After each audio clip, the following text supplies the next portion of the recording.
Assalamualaikum warahmatullahi wabarakatuh. Terima kasih atas kesempatan yang diberikan kepada saya. Perkenalkan, nama saya Laode Abdurrahman dengan stambuk T2M1220015 dari program Pascasarjana Ilmu Perikanan Universitas Halu Oleo. Dalam presentasi kali ini pada mata kuliah Manajemen Kualitas Air, saya akan menjelaskan tentang penanggulangan oksigen terlarut yang rendah atau Low Dissolved Oxygen Syndrome. Oksigen terlarut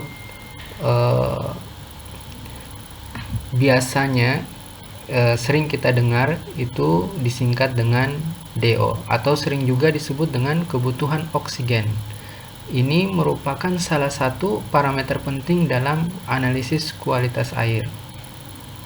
Kita ketahui bersama oksigen terlarut adalah jumlah dalam miligram per liter oksigen yang terlarut dalam air yang berasal dari fotosintesa dan absorpsi atmosfer atau udara. Nah, semakin besar nilai DO pada air mengindikasikan bahwa air tersebut memiliki kualitas yang bagus. Sebaliknya, jika nilai DO rendah, dapat diketahui bahwa air tersebut telah tercemar. Nah, oksigen terlarut ini kita ketahui bahwa fluktuasinya sepanjang hari itu dipengaruhi oleh besarnya aktivitas fotosintesis dari fitoplankton atau tanaman air dalam perairan. Nah, pada malam hari, organisme hidup di dalam perairan mengkonsumsi oksigen melalui respirasi, sehingga pada pagi hari kandungan oksigen biasanya rendah.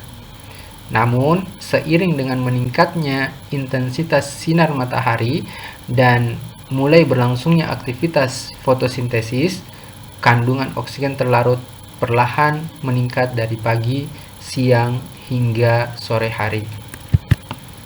Nah, bagaimana peran oksigen terlarut dalam budidaya?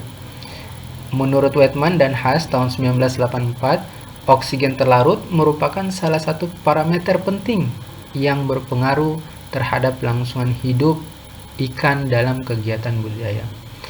Tingkat paparan oksigen terlarut yang rendah dalam sistem budidaya dapat mengakibatkan kematian pada ikan. Penurunan konsentrasi oksigen secara akut atau cepat di dalam air dapat terjadi pada budidaya ikan intensif, terutama saat ikan dipelihara dengan kepadatan tinggi. Nah, kadar oksigen terlarut dalam media pemeliharaan harus sangat diperhatikan, karena selain berpotensi menyebabkan kematian, konsentrasi oksigen yang rendah dapat berdampak negatif terhadap aktivitas dan reproduksi, pertumbuhan, konsumsi makanan, dan keadaan fisiologis ikan. Sehingga beberapa penelitian terdahulu menunjukkan bahwa paparan pada kondisi hipoksia ini kita ketahui bahwa kondisi di mana kadar oksigen di dalam jaringan tubuh makhluk hidup itu menurun, sehingga menyebabkan tingkat pertumbuhan yang rendah dan tingkat kematian yang tinggi. Olehnya itu, oksigen terlarut dalam suatu perairan sangat penting.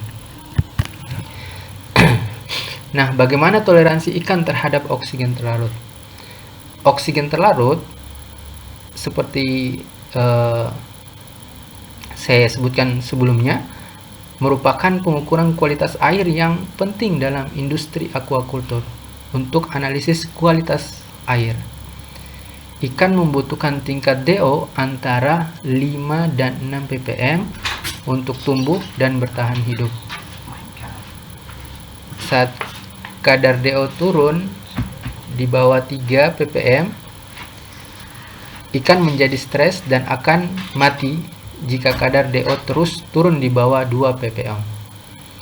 Oleh karena itu, kebutuhan untuk mengukur kadar DO dalam sistem perairan sangat penting untuk kelangsungan hidup ikan dan organisme air lainnya. Seperti yang kita lihat pada gambar di samping, Di sini terlihat jelas mengenai toleransi ikan terhadap oksigen terlarut. Nah, jika di bawah 3 oksigen terlarutnya di bawah 3 ppm, itu ternyata terlalu rendah untuk populasi ikan. Kemudian oksigen terlarut 3-5 ppm dan dengan waktu 12-24 jam, toleransi atau di mana kondisi ikan itu mengalami stres. Sedangkan pada oksigen terlarut 6 ppm itu bisa mendukung proses spawning atau pemijahan. Dan oksigen di atas 7 ppm, oksigen terlarut di atas 7 ppm itu mendukung untuk pertumbuhan dan aktivitas ikan di dalam perairan. Nah, di atas 9 ppm itu mendukung untuk kelimpahan populasi ikan di dalam suatu perairan. Bagaimana penyebabnya? Apa penyebabnya rendahnya oksigen terlarut dalam air? Kadar oksigen terlarut dipengaruhi oleh difusi, aerasi, fotosintesis, respirasi, dan dekomposisi. Oleh karena itu, perubahan suhu, salinitas, dan tekanan sering menyebabkan fluktuasi jumlah oksigen terlarut di dalam air. 4 penyebab rendahnya kadar oksigen terlarut di habitat perairan adalah pupuk dan sumber pencemaran air permukaan lainnya, alga dan tumbuhan yang membusuk, peningkatan suhu, perubahan cuaca, misalnya berkurangnya kecepatan angin atau berkurangnya curah hujan. Nah, bagaimana cara menanggulangi oksigen terlarut yang rendah? Ketika level DO, oksigen terlarut rendah di lingkungan perairan budidaya ikan, yang pertama kita lakukan adalah memasukkan tanaman fotosintesis atau meningkatkan produksi oksigen untuk meningkatkan produksi oksigen. Kemudian yang kedua, aerasi, air menggunakan perangkat aerasi buatan seperti pompa udara dan kincir air. Ketiga, semprotkan atau tuangkan air dengan lembut ke seluruh permukaan untuk meningkatkan difusi oksigen tingkat permukaan. Keempat, kurangi pemberian pakan yang berlebih atau over. Dan kelima, buang organisme mati dan sampah organik lainnya yang terurai secara aerobik, serta bersihkan sisa-sisa pakan yang tidak terurai. Keenam, ganti air dalam sistem dengan air yang mengandung oksigen terlarut tingkat tinggi. Saat melakukan ini, berhati-hatilah agar air tidak terlalu jenuh. Ketujuh, menurunkan suhu atau temperatur air, di mana jika temperatur turun, maka kadar oksigen terlarut akan naik. Dan ke-8, mengurangi kedalaman air, di mana semakin dalam air tersebut, maka semakin kadar oksigen terlarut akan naik karena proses fotosintesis semakin meningkat. Baik, ini referensi yang saya kutip.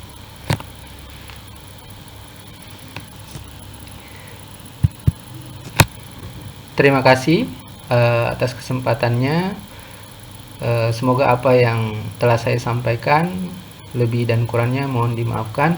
Assalamualaikum warahmatullahi wabarakatuh.